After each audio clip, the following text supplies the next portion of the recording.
Hey YouTube, it's Grant here. I got a cool video for you guys about the rack.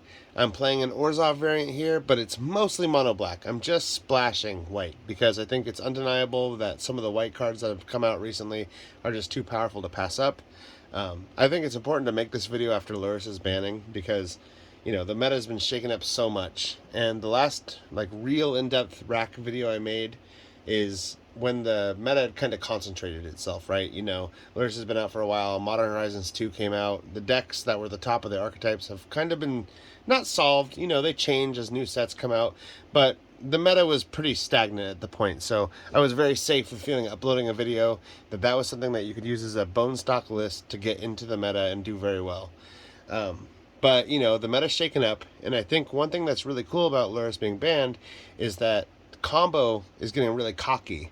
There's a lot of combo players right now capitalizing on the fact that there's not as many Thoughtsies decks running around since Lurrus is banned.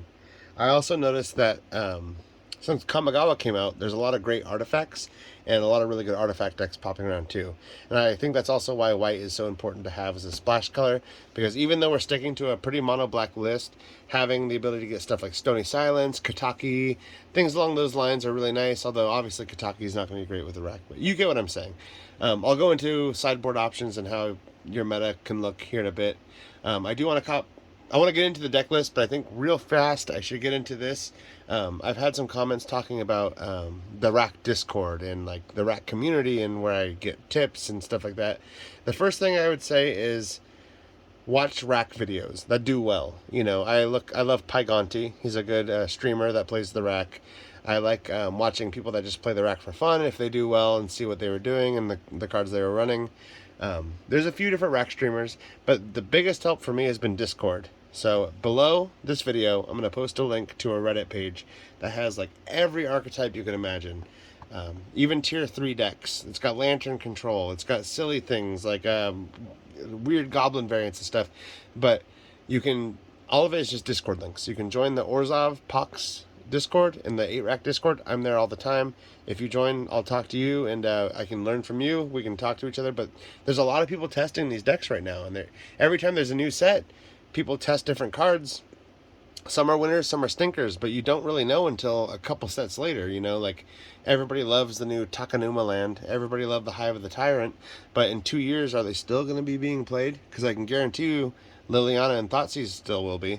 So, you know, these are the things you want to look out for. Vanishing Verse came out in Strixhaven, and I think this is an amazing card. So, yeah. So just join the Discord. It'd be really... Join the Discord. The Discord. It'd be really fun to talk to you guys. And anyways, I'll jump into the deck tech.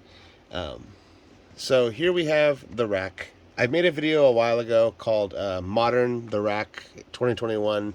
It was a list that did very well. It got a 5-0. It got a trophy. It did really well at my FNMs. I went undefeated with it. And that was when the meta was pretty solved. And now it's still flexible. You know, we're going to see some shifts. But I think this is the direction we should start going into. So if you want to go into an in-depth video on the rack, maybe check that video out. This one I'm probably going to fly by a little bit more. But we'll just go into what the archetype is. So the rack is an archetype of discard. Basically, you want to empty your opponent's hand, keep them with 0 resources available, and then punish them for having 0 resources. And then, yeah, it's like a control deck. So the rack basically says for 1 mana, it's an artifact that you choose your opponent, and for each card less than 3 they have, they take a damage. So if they have 1 card in hand, they'll take 2 damage. If they have 2 cards in hand, they'll take 1 damage. If they have 3 cards in hand, they'll take no damage. And of course, if they have 0 cards in hand, they'll take the full 3 damage. So you want to get down the rack. It's called 8-Rack because you usually run 8 of these, but with Urza Sagas, we can tutor for them. And I'm running 4 of the rack in here. One of the ways you're going to keep a lock and keep them with no cards in hand is you're not going to draw infinite discard spells, right? Sometimes you're going to draw lands. Sometimes you're going to draw removal spells. So as long as I keep holding cards, you're screwed because then it'll turn off your rack. So Liliana is really great for 3 mana. She has a +1 to make your opponent discard a card as well as yourself. So you just want to play the card before, you know, you +1. Or if it doesn't matter, then you can just pitch it if you don't need it, right? And then -2, your opponent sacrifices a creature. And then the -6, you separate all of the permanents they control into 2 piles, and then they keep 1 of their choice. Liliana has something called a Liliana lock. If you've been playing Modern for a really long time, you'll know what that is, and it's very awesome. It's basically when you get your opponent on a creature-based strategy down to no cards in hand, and you just keep plussing one. So if they hold on to a card in their hand, like they think, oh well, I gotta, I don't know, destroy target. I don't even know what they'd hold on to, really. Like, say they got a Force of Vigor, but they can't pitch it because they don't have any other green cards, right? So they're holding on to it. It comes back to you. You just make them discard it. You're punishing them for holding cards. So they say, okay, I got a creature. I'll play it. Well, you're punishing them for playing it because then you just -2 and make them sacrifice it. So Liliana can completely lock out a game, and she's awesome. She's a big part of the rack, so I think you should run 4. Raven's Crime is a really important part of the rack as well. It's a 1-mana sorcery speed discard spell with a retrace, which means that you can cast it again from your graveyard by discarding a land. And it doesn't exile after that, so every single land you draw from here on out is going to be a discard spell, which is really useful, obviously, if you're trying to keep your opponents with no hand. I'm running 3 Inquisition and 4 Thoughtsies. These are essentially identical cards. The difference is that Thoughtsies, you have to pay 2 life, and you can hit any non-land card. And Inquisition costs no life, but you can only hit non-land cards that cost 3 or less. So you can, Inquisition them and take whatever card you want, as long as it's not an expensive card. I think you want to run more Thoughtseize than Inquisition. In the past, it used to be that you would run the other way around, more Inquisition and drop a Thoughtseize. But with combo being so popular in the meta right now, I think that Thoughtseize is more important. And I think a lot of the people in the Discord kind of agree with this right now. You can't hit a Yawgmoth with an Inquisition, and you do not want them to cast Yawgmoth, right? So it's important to have Thoughtseize. As well as other people played things like Dothy Voidwalker and stuff, and if you really want to hit their, like, Karn Liberated and then play it off your Dothy Voidwalker, you need to have those things that can hit the big stuff. I'm not playing Dothy in this deck, but you'll see when I go into some side options here. But this is one of the reasons why I play white. There's a few reasons. I think that Prismatic Ending, Dam, and Vanishing Verse are some of the best cards printed in a while. Vindicate coming to Modern is really, really great too. But basically, Dam is a curved out card I've always wanted playing the rack. I didn't mention earlier, but I've been playing rack for years. This is my first deck that I've come into Modern. I still play it often. I still am active in the community. I'm still learning from each other. But I think Dam is just so good because your Fatal Push doesn't kill a dragon or Murktide. You can still fetch a land, you can still lose something, and play your Fatal Push. It's not going to kill a lot of things, like Amulet Titan. There's nothing you can do.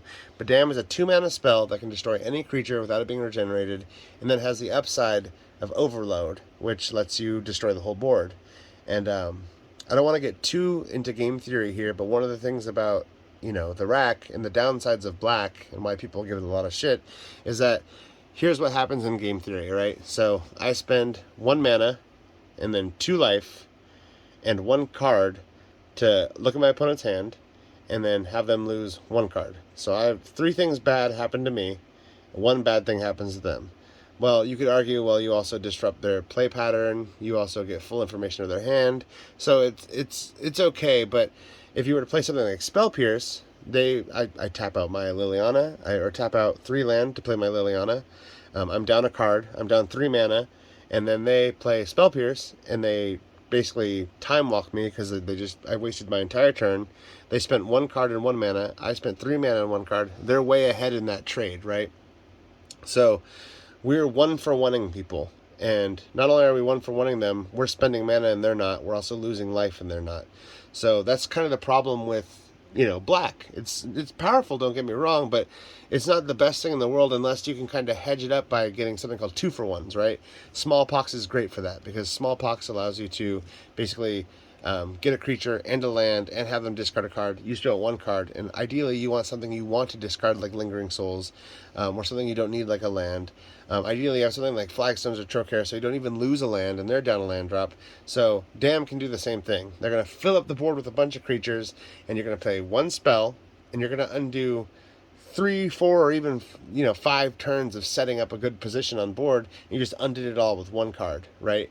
They might have 10 mana and 5 cards worth of material on the board, and you just undid it all with one. So Dam is very versatile, or it could just be a simple removal spell. You know, it's got a huge ceiling though. So this is a fantastic card, and it's personally my favorite card that came out of 2021. I know Murktide's very good. I know that Ragavan's very strong. I know Urza Saga is really strong, but like just, you know, pet card. Dam is my favorite card. I just love it. So I'm running 3 of those in the main board. And, you know, in the traditional mono black list, you would run Bantu's Last Reckoning. It's 3 mana, destroy all creatures, then you have to take an entire turn off because you can't untap your lands. This is nothing like that. It's just a curve enabling. On turn 2 I can play it. On turn 4 I can play it. You know, if they just got a Murktide and that's it, I'll just play it for 2 and play something else. I can double spell. This is fantastic, and it's super underrated. I think the more people that play this card would realize how strong it is. Okay, we're going into Smallpox. We just talked about it. So we play something called Flagstones, which is basically a land that says if it's put into your graveyard from the battlefield, you're going to search your library for a Plains card. It doesn't have to be basic, so you can Smallpox your opponent if you have like an Urborg or a Fetid Heath, and kill their Ragavan. They're down a land, and they're down a card. You pitch a Lingering Souls. You didn't lose a land. You didn't have a creature in the first place, so you didn't lose a creature. So you basically 2 for 1. In the case of a Lingering Souls, you 3 for 1 them.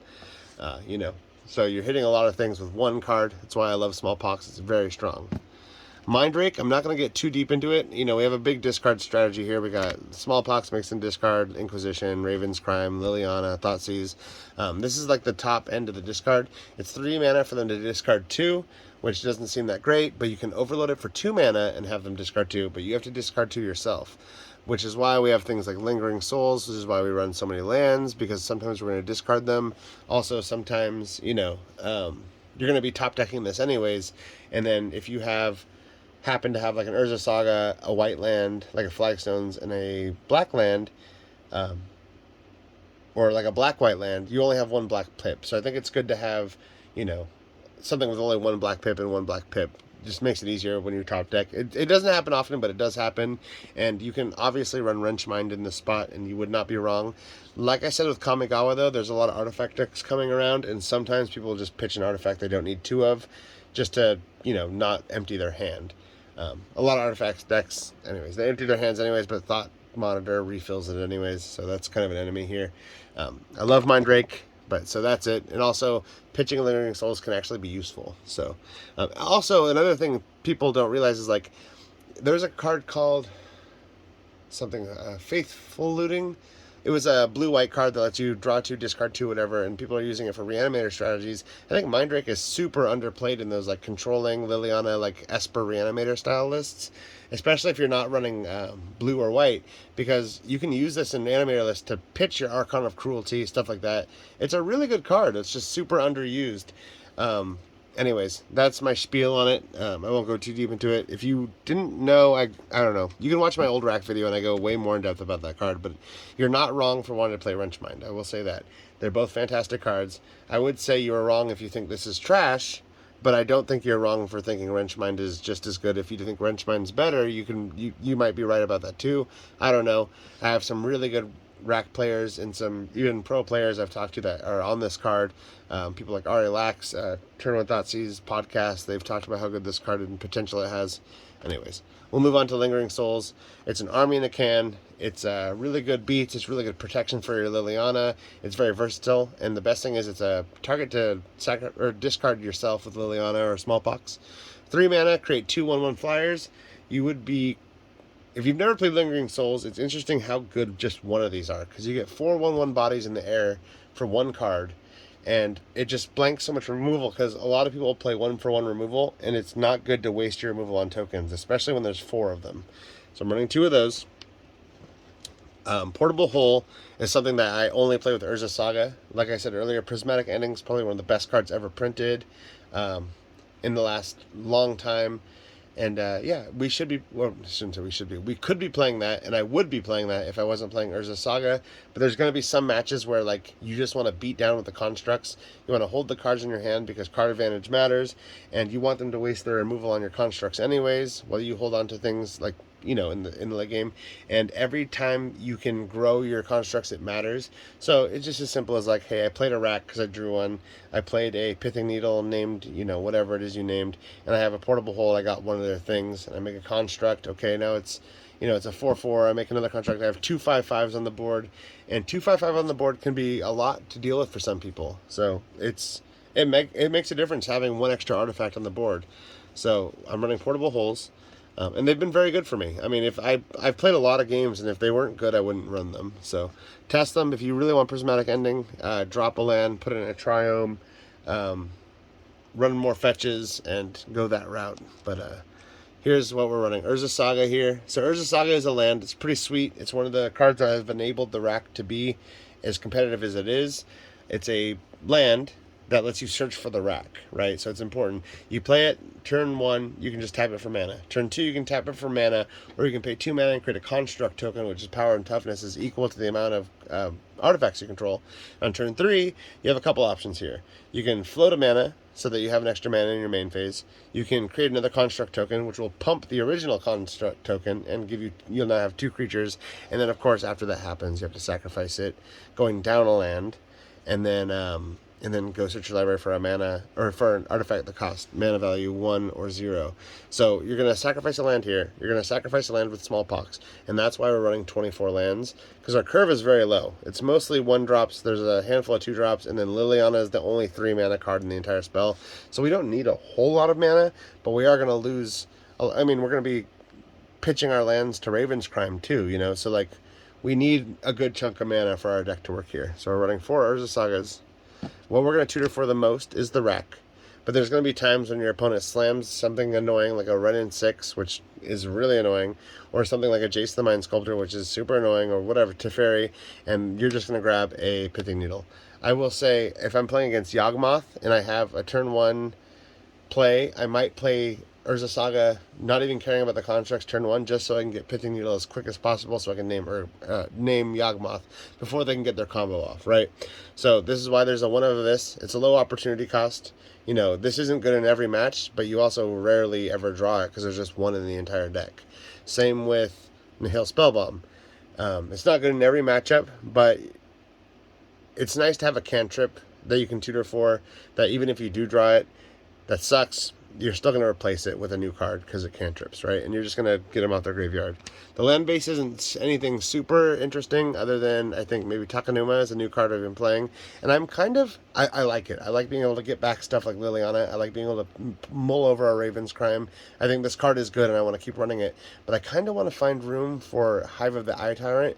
And I'm not sure if it's one of those things that should be either or, if I should just be running both. But both have been very good. So if you've ever seen Hive of the Eye Tyrant, it's something I play in my mono black list. It's somewhere in here. This one right here. It's basically a land drop. It doesn't enter the battlefield tapped unless it's played early. And you can pay 4 mana, and it becomes a 3/3 black Beholder with Menace. And whenever it attacks, you get to exile a card from your opponent's graveyard, which is very, very strong. And I have this pile of cards here just to kind of talk about the mono black way to go. And that's also pretty good right now. I think that white, I have more fun with white. I do very well with white. But I think black has got a lot going for it now, and it needed it. It needed help. And it's gotten help over the last year. So I mean, a year ago, just looking at what the 8 rack decks were a year ago, it's almost laughable. Like, if you played a list a year ago with none of the new cards, you would do horrible. We've gotten a lot of help, which is good. So, I'm obviously running Godless Shrines. Flagstones of Trocaire. This is the combo with the small pox. And basically, if you are on the play, and you play a swamp and Thoughtseize something away, and then they play a creature, and it comes back to you, and then you play a Flagstones, sorry, I should swamp, like a Urborg or a Fetid Heath, and you play a Flagstones, and you get to kill a creature, kill a land, have them discard a card after you already made them discard once, you have like a 90% chance of winning that game. In fact, if you can comment below or talk to me on Discord if you've ever had a game where you killed a creature with smallpox on turn 2 with Flagstones out, and Urborg, you got that little 3-card combo, and then you lost that game. I want to know how it went, because that's never happened to me. It's like, that's insane, right? It's so good. But that's, of course, a 3-card combo, and it's not going to happen every game. But when it happens, it's just like, okay, I'm going to win this. Like, you're so far ahead, it's insane. Fettered Heath is something that we run along with Urborg Tome of Yawgmoth, so that if I turn 1 Flagstones, turn 2, I'm ready to go black, black, and play my Smallpox right on turn 2. Same with Urborg, it's going to help us get there. Couple place that concealed courtyards, because like I said, the mana curve is at 3, and for the first 3 turns this will enter the battlefield untapped, so you're basically golden with this card. It's very inexpensive.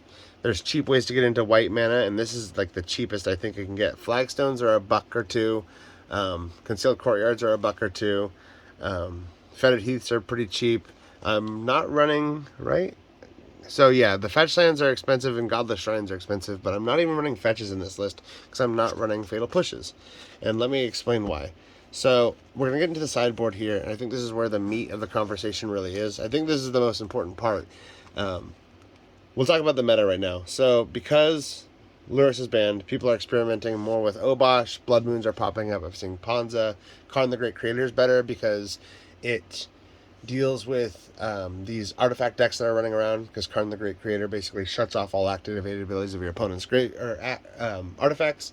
So I've been seeing a lot of things that are annoying, like Amulet Titan's a thing, Murktide's a very big thing, Ragavans are still around, Darcy's are still around, Blood Moons are around. There's so many monocolored things that are annoying for this deck that this is an instant speed removal for not just Ragavan, which are so Fatal Push is so limited. This is more capability, right? So Fatal Push is limited to anything that costs 2 or less. If you're lucky, it'll be 4 or less, but it's only creatures, right? This will kill basically anything. And trust me, there's times where it sucks that this doesn't. Clothis is a huge annoyance for this deck. Renin 6 is a huge annoyance for this deck, as well as Teferi. So those are not something Vanishing Verse can hit. But on the flip side, you don't need to run or make room for Fatal Pushes, because this will kill anything you'd want to Fatal Push, from Tarmogoyf to Esper Sentinel to Ragavan to Darcy, and it kills things that you can't Fatal Push, like Murktide Regent. It kills things like Amulet Titan at instant speed. It kills, or sorry, Primeval Titan. It kills, like, I could go on. There's so many weird instances where I found this so helpful that it's probably one of my favorite new cards, and it's been so good for me. Like, I started off with 2, then I found myself always wanting to sideboard it in and needing it more. Then I did 3, and then it was way better at 3. I had a way higher win rate just from having 3 Vanishing Verses in the sideboard, to where I was like, well, I'm going to run 4, and like, yeah, it's been great. The consistency of it, I used to kind of be a little bit afraid of Blood Moon decks. I would sideboard out things that have double spells and double pips, try to play smart. I was playing decks with fetch lands, and then once I had this, I didn't even care. I would just get this into mulligan, and then I just be like, all right, well, I know Blood Moon's coming soon, so I'm just going to hold up mana. And then if they play Blood Moon, you float a white, you float a black, play it at instant speed, the same phase, just get rid of the Blood Moon. Combos all over the place. We're playing Surgical Extractions here. We have a shit ton of discard, so hey, you drew a Living End, haha, I'm going to make you discard it, and then Surgical Extraction, your deck's turned off. Oh, you got off 1 Cascade and got some Rhinos. I wonder if I'm going to be able to kill 2 creatures. I think I can kill 2 creatures, but I'm going to Surgical Extraction that Crashing Footfalls that you have, so now your deck is just shut off. There's a lot of things that are really great with this, but I've been really liking Necromantia too, which is on the same lines. So Necromantia, you lose a game against Tron. It feels bad, it feels sad, but now you're on the play. If you play Necromantia, or you can have them discard and obviously use Surgical Extraction, you can choose a card other than a basic land, and then go and grab every single one of them out of their deck. So I think I'll get Urza's Mine, or I'll get Karn Liberator, whatever it is, you know. Most likely you're going to get the Tron lands, obviously, but this is another one that just shuts off Living End, which is all over the place. So yes, you don't even have to have a Living End in the graveyard. As long as you play this before they do, you win. You know, they'll scoop at that point. Obviously, they're going to try to hold up a counter for it, so you got to play it smart. But this is a very good card, and it should be explored more. It's not as powerful as Vanishing Verse as far as new cards go, but this is good. And Mono Black lists get this too. That's why I said Mono Black has gotten some toys. Kaya's Guile, classic, powerful Orzhov spell, one of the most powerful Orzhov spells. It's very versatile. In this deck, you're not going to get enough mana to entwine it very often, but if you're playing against Burn, you're going to gain 4 life and have them sacrifice a creature. If you're playing against Living End, you might have them exile their graveyard at instant speed and then gain some life, or whatever you want to do, or sacrifice a creature or something along those lines, but it's very good. Against Murktide, it's really funny too, because like, the thing that Murktide does, and this, like, Murktide decks are so bad against Liliana decks, is like, it's so crazily favored, but they like basically put out a Darcy and they just try to cantrip and fill up their graveyard to where they can be like, haha, turn 3 or 4, I've got a 7/7 Murktide. But it took you 3 or 4 turns to get a big creature. And it's like, our deck is just packed full of removal. So you play the Murktide, and then I kill it, and then they basically make this surprised Pikachu face, because now they're like, I gotta start over again. So they do it, they play another Darcy, and they keep spinning and doing it. But like, if you can resolve a Liliana, you're basically just gonna win. So the Kaya's Guile does the same thing. We're trying to fill up the graveyard, I'm gonna get a Murktide. No, you're not, because I'm gonna exile your graveyard, and I think I'll make a blocker in case you do get something with flying. You know what I mean? So like, anyways, with Lingering Souls too, it buys you so much time to get more removal that there's just no way that they're gonna come back from it. Hex Parasite is something that's a tutor target for a Urza Saga, which is important because it basically just because of Chalice. You know, I think that we're not super favored against like blue-white control, but I've beaten them before, and this is one of the ways that really helps, especially against like Tron lists that run Chalice. You basically can tutor for it, floating the mana, and as soon as it comes out, use the mana and then pay 2 life, and you can remove a counter from their Chalice of the Void, and it'll just unlock everything for you. Also, it's just good. It's good against Planeswalkers, but it's also just nice to have a creature that you can kind of beat in with and do some more, because it grows. You know, you can pay to pump it up as well. We have one more Dam in the sideboard, just to complete a playset. It's very good. Like I said, I explained why it's such a good card, and there's just going to be decks that lose to it. Every single FNM I go to, somebody's running a Merfolk, somebody's running a you know, an Elves deck or a Goblins deck or whatever, or humans, right? So I have a big meta where I live in Portland, Oregon, and like I said, there's usually 20 to 30 players at the Guardian Games FNMs, but sometimes there's more, but there's always somebody playing some sort of tribe or some sort of creature deck, humans, weenies, something. So Dam is just like a silver bolt against creature decks, but that's why I'm not running 4 in the main deck, because not everybody's playing creature decks. And it's something that I sideboard out when I'm not against creature decks, right? To make room for these other cards like Surgical Extraction, Necromantia, you know, more Nihil Spell Bombs. Do I need Pithing Needles? Are they playing Yawgmoth? I've got 1 in the main board, 2 in the sideboard. If I'm running 3 main board Pithing Needles and 4 Urza Sagas, I'm going to get 1 or 2 Pithing Needles every single game. So you're going to be able to shut things off, and that's how you deal with combo. That is the Orzhov deck. I'm super happy you guys made it to the end. Just real quick, I want to talk about what is happening for Mono Black. Besides having Takenuma, obviously, Mono Black has gotten some pretty sweet tech, like Hive of the Eye Tyrant. People are playing Dark Confidant again because the mana curve is so low. If you've never played Mono Black 8-Rack, go ahead and subscribe now, because the next video I'm going to make is Mono Black, and I'll talk about it. But you get some pretty sweet cards here. So I've got, and like I've played 8-Rack forever, so I have all these cards. I'm not playing cards because I don't have them or they're out of my budget. I have them all. If it's in an 8-Rack deck, I've got it, and I've played with it. This is just kind of my preferences, and other people have different preferences that work well for them too. But so in Mono Black, you have something called Mishra's Factory, which grows your constructs, as well as another beater on the ground.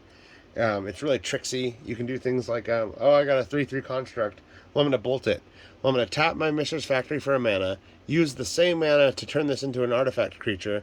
It's already tapped, but it's just going to pump my my construct to a 4/4, making you waste your bolt. Things like that. You can also chip in extra damage, blah, blah, blah. You can also attack, or sorry, you can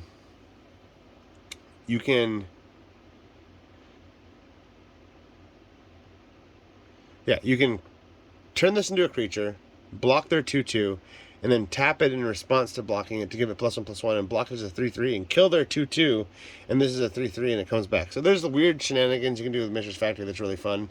Ensnaring Bridges is something you get in Mono Black. You could probably do it in Orzhov too, and just lean on more Planeswalker and discard. But yeah, so that's something that I think is really good right now. Murktide decks just, they lose to Ensnaring Bridges. So funny. Dothy Voidwalkers, I run a playset of these. This is also something that you could be running in this deck as well. I think that the smallpox means that you shouldn't really run creatures though, but it's so, this will shore up your matches against things like Tron, where if you're running 4 Dothy Voidwalkers and a bunch of Thoughtseizes, you're just going to be playing their giant Ugin or whatever. So it's cool. It's also got some shadow beats. Torpor Orbs are something I would look into. This depends on your meta right here. This is why I put this over here. So if you're playing a lot of burn, you're in a smaller shop or whatever, it's not as diverse or it's not as reflective of the Magic the Gathering Online meta, you might want to run Collective Brutalities. They're still very good. They gain you life. So does the Kaya's Guiles, mind you. And then, or if you're playing Mono Black. And then, of course, Torpor Orbs. If you're running into a lot of Elementals lists, if you're running into a lot of Yorion decks, put in Torpor Orbs. If you're running into less Yawgmoth decks, then maybe take out a couple things against Yawgmoth, maybe a couple Pithing Needles, and just run the main board. But Torpor Orbs are a really great one, too. So it really depends. This is the deck that I run, and I'm not going to change it, you know, if... I don't need to change it if I'm not running into the decks I'm not running into. But everybody's metas are different, so you really want to look at the meta. And if you have any questions, leave a comment below. People ask me all the time. They say, you know, I've been running into Blood Moon. I lost to Blood Moon. What do I do? I was like, are you running Vanishing Verses? Because if you're not, you should be. You know, maybe look at playing some fetch lands. I just didn't have a lot of Blood Moon decks in my meta, so I didn't care about them. But if you're running into them, well, now I am, I should say, but the comment was before Lurrus. You know, they said, you know, this is what I'm running into, and I have these issues. Stuff like Feed the Swarm kills creatures and kills enchantments, and it's a mono black deck if you're playing a mono black. So there's basically answers in Orzhov for everything. And I think that's what makes this part of the color pie so good, is that, you know, red's removal is very damage based, but red's not dealing with any enchantments. Red-white's a lot better because it unlocks a lot of sideboards. It's the same type of thing for black. Black's got a lot of really good things that they can't deal with enchantments or artifacts when it's on the ground, but they can deal with it before it hits the ground. They can make you discard it. But what happens after it hits the ground? That's where the white splash comes in. It's going to shore up those things that you couldn't do in mono black. It's going to help you create that kind of lock. So anyways, thanks for watching the video, guys. I really appreciate your time. Why don't you go ahead and subscribe? You know, I'm not a YouTuber. I'm not making a bunch of consistent videos, but I do upload when I feel the need to. And especially after something like this. It's something that, like, it shook everything up. I'm just a really passionate Modern player. I know I'm not alone. On the Discord, there's a lot of people that spend a lot of time on Modern. They spend their weekends playing Modern. They spend their time online playing Modern. And it's fun. It's a passion of mine, and I want to share it with you guys. And yeah, we can learn from each other. So hopefully you can subscribe. Hopefully you can join the Discords and we can talk. Later, guys, and thanks for watching.